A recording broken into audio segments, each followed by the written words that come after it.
Eu sou Lucélia Santos e você está no Seguir Esperneando, o meu podcast em parceria com a revista Chapuri. Neste 13º episódio, 1000 Dias Sem Direitos, damos destaque ao relatório da Anistia Internacional Brasil, divulgado agora no último dia 24 de setembro, sobre as violações de direitos perpetradas pelo governo federal desde a posse do presidente em janeiro de 2019 até setembro de 2021, nos 1000 dias de pior governo que o Brasil já teve. Segundo Jurema Werneck, diretora executiva da Anistia Brasil, 1000 dias sem direitos, as violações do governo Bolsonaro, retrata as formas em que o governo federal descumpre o seu papel constitucional de garantir e facilitar o acesso aos direitos humanos fundamentais.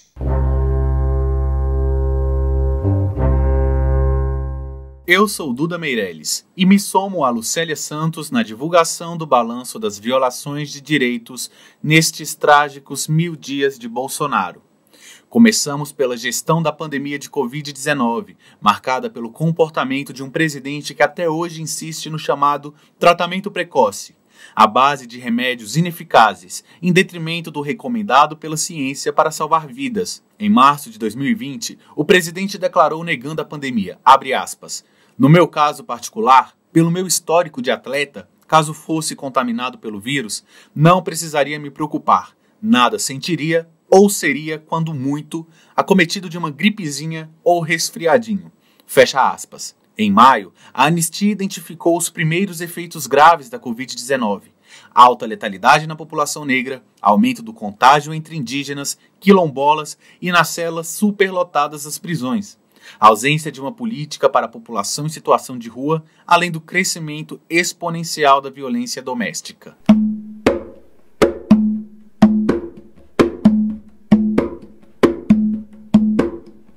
As mortes não paravam de aumentar.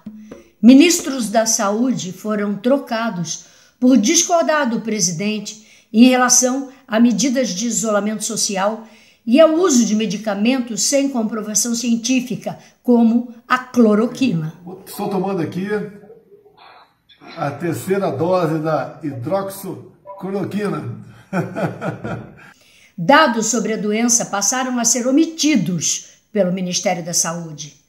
O governo optou por não adotar o distanciamento social, a restrição a aglomerações e o fechamento de escolas e do comércio, recomendados pela OMS, e atrasou o quanto pôde na compra das vacinas. O Brasil perdeu milhares de vidas que poderiam ter sido salvas.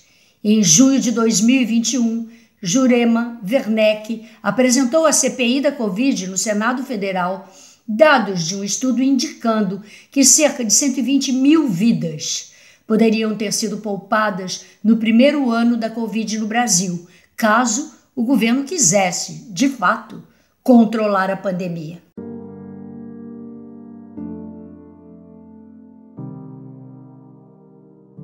Os indígenas brasileiros não vivem em liberdade, conforme afirmou o presidente na Assembleia da ONU. A vida na floresta tem sido marcada por sérios riscos de violações de direitos humanos dessas populações por parte de grileiros, madeireiros e invasores de terras. O relatório Conflitos no Campo 2020, elaborado pela Comissão Pastoral da Terra, registra que em meio à pandemia, 39% das vítimas de assassinato em contexto de conflito no campo no Brasil eram indígenas, que também representam 34% das pessoas que sofreram tentativas de homicídio e 16% das que se encontram em situação de ameaça de morte. Em agosto de 2021, durante uma grande manifestação em Brasília, o movimento indígena denunciou o agravamento das violências contra os povos originários dentro e fora dos territórios tradicionais. Paralelamente, está nas mãos do STF a decisão sobre o marco temporal, tão defendido por Bolsonaro. No Dia Internacional dos Povos Indígenas, 9 de agosto, a APIB entrou de uma forma inédita com um comunicado no Tribunal Penal Internacional para denunciar o governo Bolsonaro por genocídio e ecocídio. O governo Bolsonaro segue omisso em relação à Amazônia e seus povos. Em setembro de 2019, durante seu primeiro discurso na ONU, Bolsonaro negou a devastação da Amazônia, atacou o cacique Raoni e responsabilizou as populações tradicionais pelas queimadas dos biomas no país.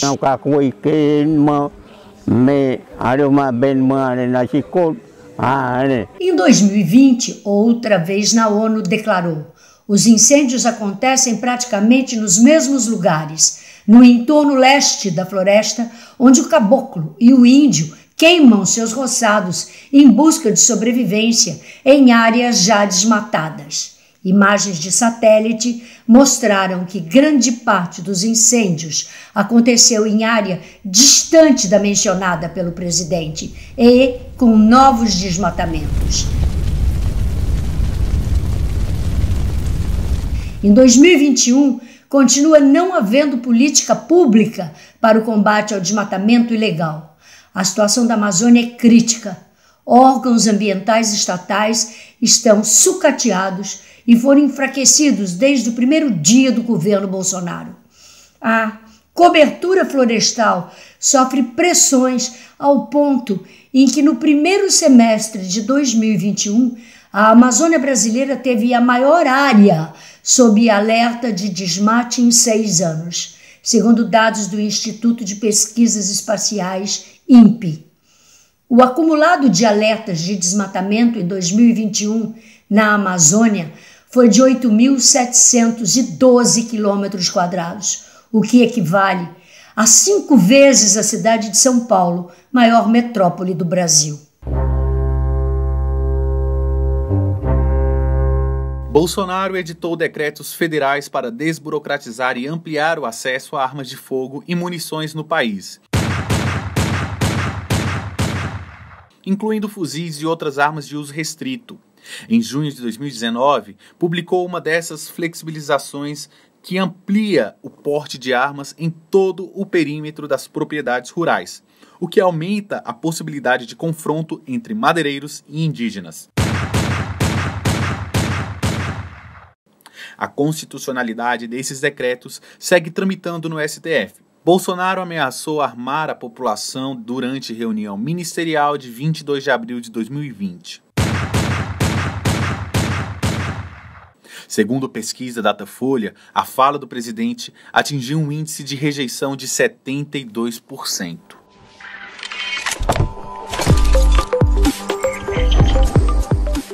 Em março de 2019, às vésperas do 55º aniversário do golpe militar, o presidente afirmou que o golpe deveria ser celebrado.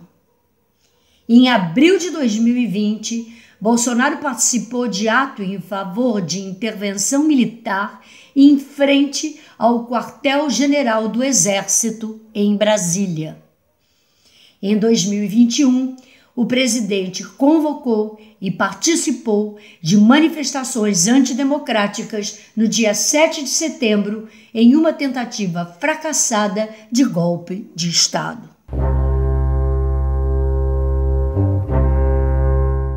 O Brasil apresentado pelo presidente Jair Bolsonaro na Assembleia Geral das Nações Unidas em setembro de 2021 é um país sem corrupção, que respeita a Constituição Federal, investe no barateamento da produção de alimentos e goza de grande credibilidade nacional e internacional. Essa imagem nega o que os fatos e dados revelam.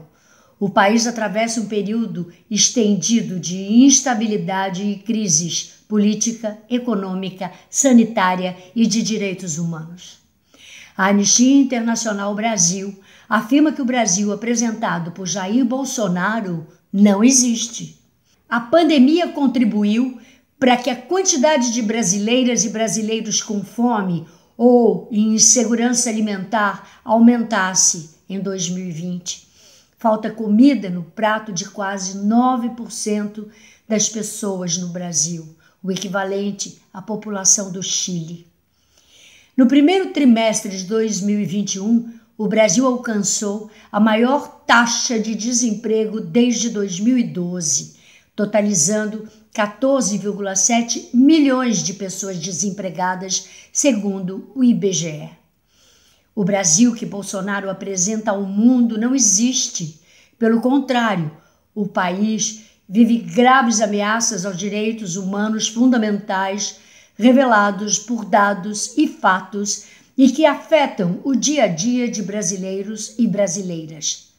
Nós nos somamos à Anistia Internacional Brasil no compromisso de luta por uma sociedade mais justa e que garanta que nenhuma pessoa seja deixada para trás no acesso aos seus direitos humanos fundamentais.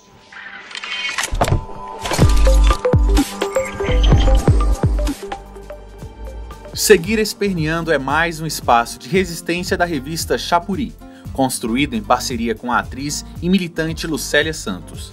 Este episódio, 1000 Dias Sem Direitos, resulta do esforço coletivo de Agamenon Torres, Ana Paula Sabino, Janaína Faustino, Lucélia Santos, Zezé Wais e eu, Duda Meirelles. O roteiro deste podcast organiza excertos de 2 documentos recentes da Anistia Internacional Brasil.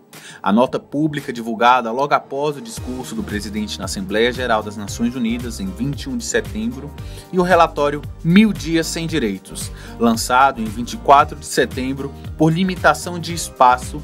Partes dos documentos foram suprimidas, combinadas ou editadas.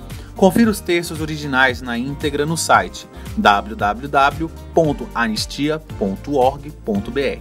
Seguir Esperneando é patrocinado por Bancários DF, Sindicato dos Bancários de Brasília, FENAI, Federação Nacional das Associações do Pessoal da Caixa Econômica Federal, FETEC CUT Centro-Norte, Federação dos Trabalhadores e Empresas de Crédito do Centro-Norte, e Simpro-DF, o Sindicato dos Professores do Distrito Federal.